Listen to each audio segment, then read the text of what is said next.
ये CMS का question है और बहुत अच्छा क्वेश्चन है।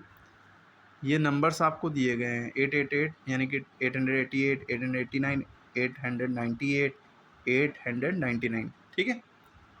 आगे क्वेश्चन लिखा है इफ़ माने अगर, द नंबर्स यानी ये नंबर्स जो दिए गए हैं, if the given above, if the numbers given above, जो नंबर ऊपर दिए गए हैं, आर अरेंज्ड, अरेंज यानी लाइन से लगाए जाएँ।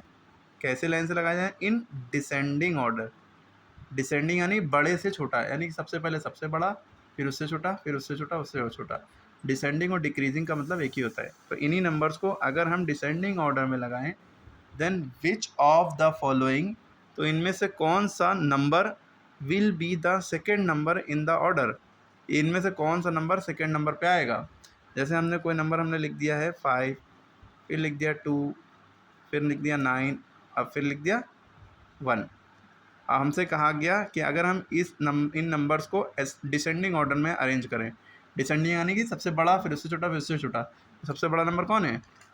9, फिर उसके बाद क्या आएगा? 5, फिर उसके बाद क्या आएगा? फिर 1। अब हमने क्वेश्चन पूछ लिया इनमें से दूसरे नंबर पे कौन सा नंबर है, सेकेंड नंबर पे, तो आप आंसर लिख देंगे 5। यही चीज़ आपको यहाँ करना है। ये नंबर दिए गए हैं असेंडिंग ऑर्डर में, यानी छोटे से बड़ा, तो सबसे बड़ा नंबर कौन सा है? ये। तो आपने सबसे पहले उतारा 899, फिर उसके बाद क्या आएगा, क्योंकि डिसेंडिंग में करना है ना, उसके बाद कौन सा आएगा? ये हो गया, वेरी गुड, 898 आएगा। फिर क्या आएगा? 889, फिर क्या आएगा? 888, यानी कि डिसेंडिंग ऑर्डर में कर लिया आपने क्वेश्चन को।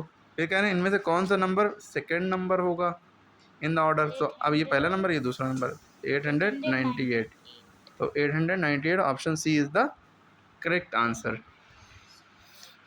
क्वेश्चन नंबर 2 आप खुद से ट्राई करके आंसर बताइए और लगा हुआ है कि क्या सही है कि गलत है, फिर हम नेक्स्ट फिर से बताते हैं।